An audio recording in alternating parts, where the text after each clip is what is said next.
Songbirdy. We're talking about what to do if a thief breaks into our home. Okay, so it's a scary topic and it has happened to people who I know, and it's really hard to know in that moment of panic, what are we gonna do, right? Okay, so one thing to think about, first of all, is who is this person breaking into our home? Okay, so let me give you some stories before I get started. Actually both my brothers have had neighbors and friends whose houses and cars have been broken into. So this is actually fairly common. This is actually very common. Hey, thanks for joining. So cars breaking in is slightly different, and I'm only going to specifically cover what do you do when somebody breaks into your home when you are present, okay? So these break-ins that happen, for the most part, they were when people weren't at home. And there was a very small gap, like somebody traveled to India or Pakistan, got gold jewelry, because that's what we do when we go back to our countries, brought some gold back home, and stepped out for 15 minutes or something that day, and the thieves broke in and took exactly just the gold that she brought in. So very high-tech thieves. I don't know how they know. And these people, my brother's friends, had security system installed. Okay, so that's happened to one of my best friends. She has a house full of 8 people in the family, big family living in. So there's always somebody there. But there was, I think, a 10-minute or a 20-minute period when they weren't there and they broke in and just took the jewelry. They knew exactly where it was. The house wasn't ransacked. Like, how do people know this? And happened to my brother's neighbor as well. They stay-at-home mom. They just bought, I think, $2,000 or $3,000 worth of skiing and snowboarding supplies that weekend. And that Monday, she left for 15 minutes to pick up her son from school. And the school was literally like a 2 or 3 minute drive. And just in that time frame, they broke into the garage and stole just the equipment they bought. Hey guys, welcome. So this is pretty common, okay? This happens. Now, of course, if you have a home security system that's broken into, or if you don't have one, you're not at home and your home gets broken into, is different. Breaking into car is different. Today, I'm specifically gonna cover what to do when you're at home and somebody breaks in. Scary, okay. This has also happened to somebody I know, and she asked me about it. Like, oh, what? That this happened. And there are two scenarios. There are two scenarios when this happens, okay? One scenario is you know this person. You were dating this person and things didn't go very well. It was probably very angry when it ended, and this person had keys to your home. It's a very common scenario, okay? And you broke off, but perhaps you didn't get your keys, or you did get your keys back, but this person made a copy of those keys. Super simple to do. So, and then this person breaks in to get you. So this was a scenario that happened with this person who asked me this question. Now, the other scenario is thieves who get in, and this has also happened. It's a little bit on the rare side, but it's happened to somebody I know. And actually, there were only kids at home. And parents told their kids, hey, if I'm out, do not answer the door. And actually, this is really bad advice that I also learned from several local police officers that I work with. If your kids are home alone, make sure we tell them that if somebody knocks on the door, answer and say, hey, I forget what it exactly was, but let them answer and say, hey, my mom's busy. She can't come at the door right now, or something. Okay, there's 2 reasons to do this. One, you want to make sure you tell these people who are knocking and scoping the house that we are at home. This home is not empty, because they're doing these things to check if the house is empty. All right. So you want to make sure that if your kids are home, they don't just ignore and do what they're doing, because then these people think, oh, the house is empty, let's go in, and the kids totally panic. So in this case, the people we knew, their kids hid, and okay, they were safe, they were fine. But yeah, so the kids want to say, that's for one reason. You want to say, okay, you want to say something so they know, okay, people are at home. Second reason, you want to say something, and in fact, say specifically that, which is, hey, my mom's busy, is that you want to tell them that you're not kids home alone. okay, that there is an adult with you and they're not going to come at the door.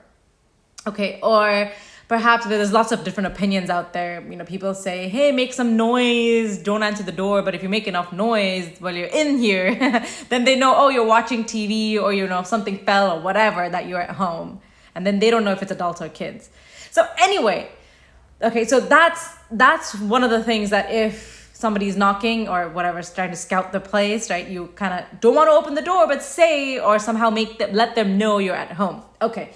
Coming back to our scenario of when you're at home, you being the adult, and somebody tries to break in. Let's cover the first scenario. Hey, Rejoice. Welcome. So the first scenario is you're an adult at home, and I'm just going to pick you're a girl, you're a woman, and you've had an ex-boyfriend you just broke up with. Things went really badly. You got your keys, but you didn't know that he made a copy. And I'm assuming you're a girl dating a guy. Okay, just simple scenario. So in this case, you're perhaps in your room and this person comes in. So there's a judgment call to be made here, right? If somebody breaks into our home and we're like not sure, oh, how do I know if it's this person or that person? We'll talk about that towards the end. But let's say in this case that, oh crap, it's this dude. There's a couple of things we want to do. A lot of people think that, oh, you want to hide. Okay. No, you don't want to hide. Do not hide, because this person knows you really well. They know your schedule potentially. They know your home. They probably saw your car outside or whatever. Okay? And they know you're around. And if you're hiding, there's a couple things that happen. One, they know your home, so they're going to find you. B, if you're hiding, you're not prepared. Okay? You're not in a spot that's advantageous to you to fight back. You're in a weak spot that's going to put you in a bad position. Okay? So we don't want to do that. If a person's there for us specifically, we got to take the fight to them. I know that sounds scary. I know how that sounds. It's, yes, Rejoice, exactly. So it's super important to do that. Even though it sounds scary, I'm going to break it down for you, okay? Imagine you're in your bedroom, sleeping perhaps. This is what happened to her. She was sleeping, I think it was 11 p.m. at night, and her ex-boyfriend broke in and she knew it was him. Okay, the first thing you can do if you're in your bedroom, you can close and lock your door. Now, if your bedroom doesn't have a lock, I mean, that's then how fast can you put something by the door after closing it? I mean, that's a tough one, but I'll talk about that too. Okay, so if you have a lock on your door, close your door, lock it. Yes, that person is probably prepared for that and they can break through. They might have a weapon of sorts that can break through the door. If they are that crazy to break into your house, they're going to break through your door, okay? So here's what you want to do. Yes, you want to lock the door and then immediately second thing to do, call 911 or whatever that code is in your country. If you're in UK or whatever, right? That's 999. So you want to call 911 and let them know. In the US, 911, let them know, hey, I my ex-boyfriend just broke in and he's here to kill me and I'm super scared and here's my address, whatever, okay? Now, what happens is this person most likely is going to hear that through the locked door that, okay, cops are on their way. Great. The sad thing is most likely when people are just crazy and they're angry and they're just there to get you, they don't care. So it doesn't always deter this person. This person isn't smart or careful or thinking, right? Because if they were, they wouldn't break into your house to begin with. So yeah, there's a chance that that'll deter them or scare them or weaken them or whatever. So do that because you want the cops to get there and help you, regardless of what impact that call has on your attacker, okay? So now while the person's trying to get in, so you've locked the door, you've called the cops, you're going to find a weapon that's closest to you. Okay? Hey, Krav Maga, thanks for joining. So you want to find a weapon that's, rest, Rejoice. What's an issue? Type it and I'll talk about it. Okay. So you want to go grab a weapon that's closest to you. Now, I'm not talking about a knife or a gun, just anything, right? Anything works. Like I'm sitting actually, funny enough, right next to my 8-pound, you can see that, right? 8 pound is upside down. You can see that, right? 8-pound ball, right? And I almost have this everywhere. I have one outside here and one in my bedroom, one everywhere.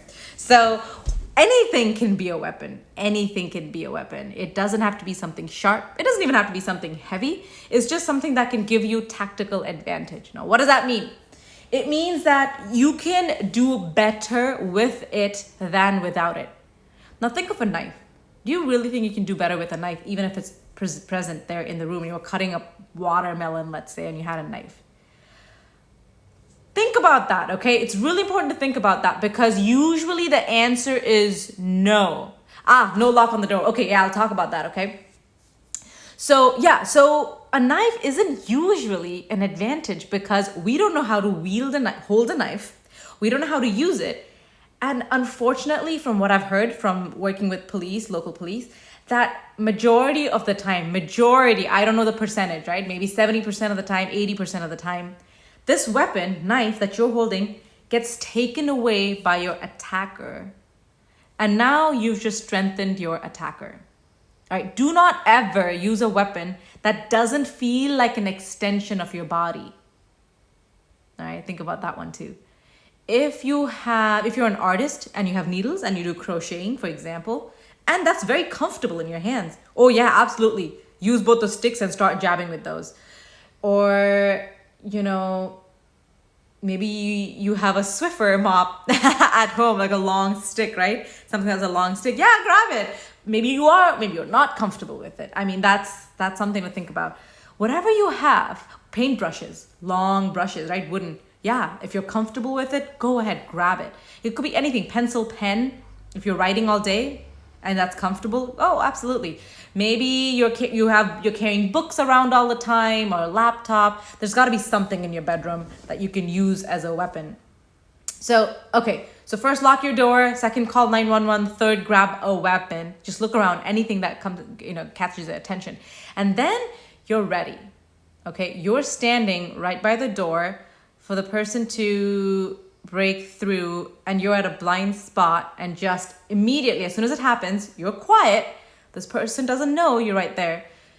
You just start attacking. The first thing we want to make sure is that we don't maintain a distance. Right? I know it's counterintuitive. I know. It sounds like we should be as far away from them as possible. Okay, so let's talk about some alternate scenarios. What if there's a window in the room that you can jump out of? Yes and no. You can do that if you feel confident enough that that person won't get you or get you in time. So if you live in a city and you jump out of your window, then you know that, okay, if he comes out and starts doing something outside, there'll be a lot of noise and that will attract attention and he's probably not going to do that. Or that by the time you jump out of the window and he gets to you, that you can get to a neighbor or a street, stand in the middle of the street and protect yourself that way, okay?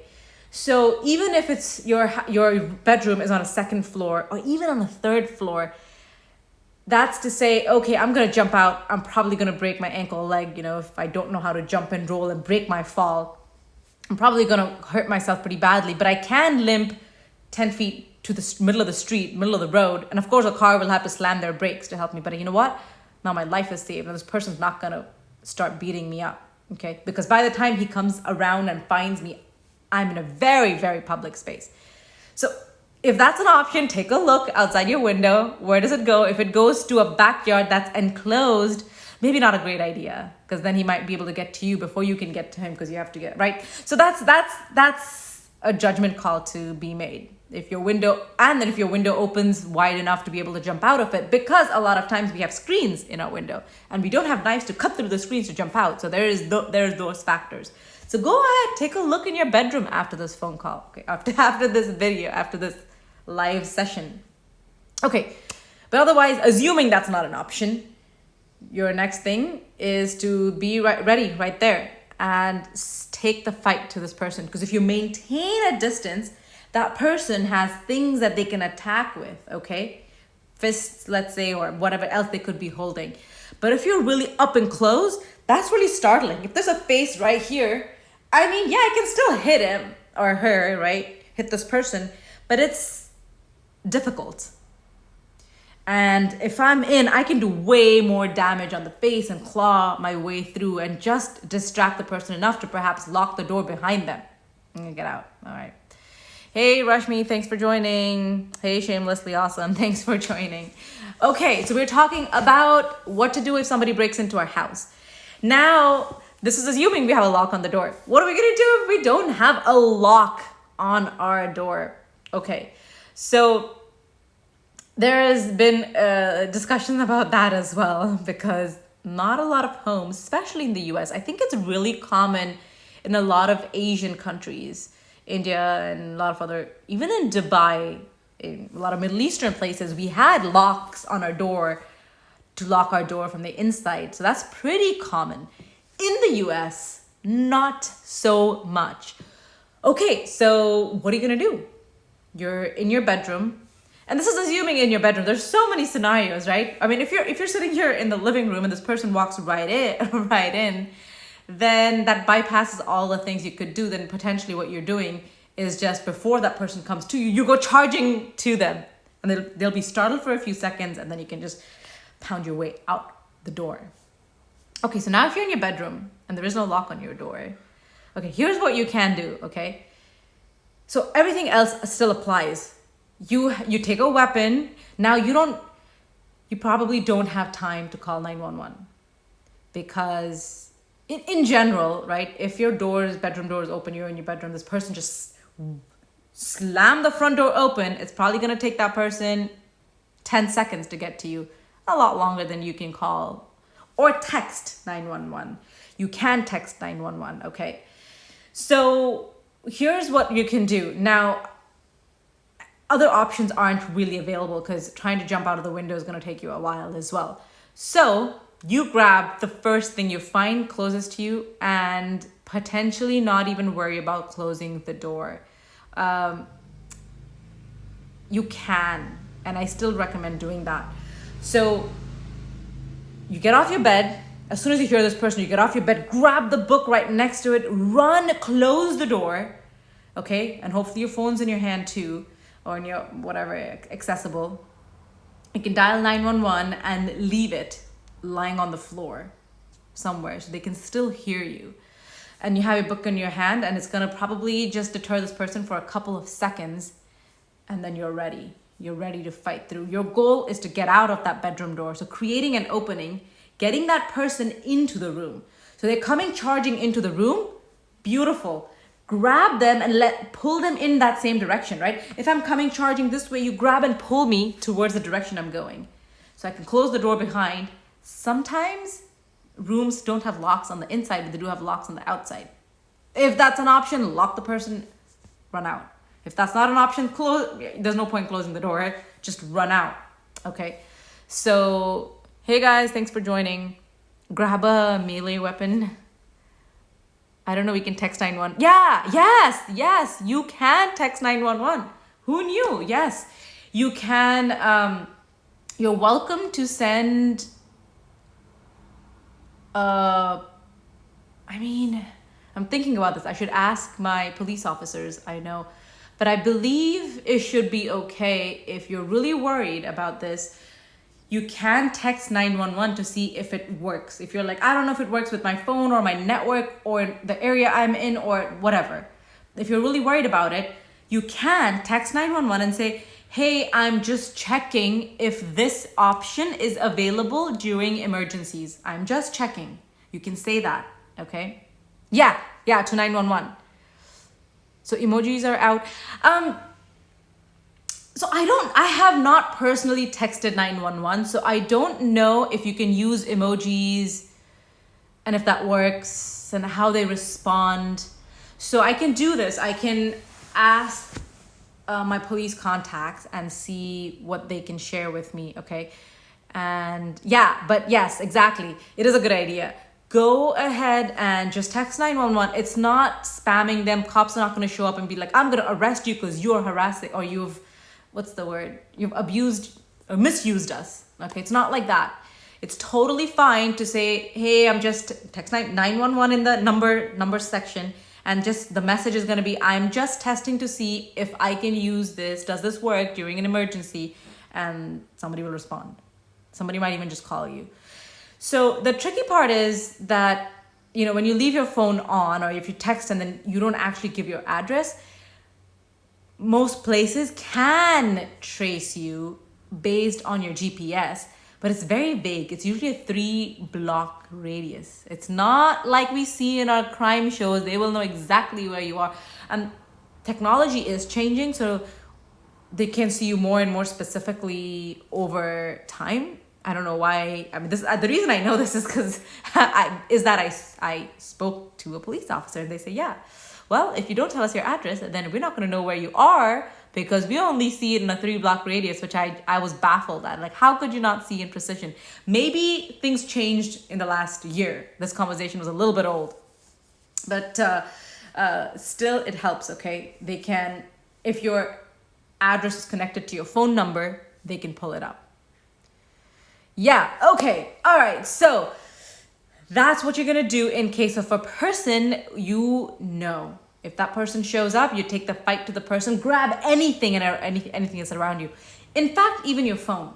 Even your phone is an amazing weapon. We're so used to holding our phones all the time. It's always with us all the time that we're actually pretty comfortable with it in our hand. So you can start using your phone and smacking that person, but not at a distance. You're gonna go crashing in like a bull, right? You're gonna go boom, crashing in and smack that phone to create space, and they're coming towards you. So you wanna let them go towards that direction, right? This direction. So you're gonna grab him, pull him in, smack, smack, smack.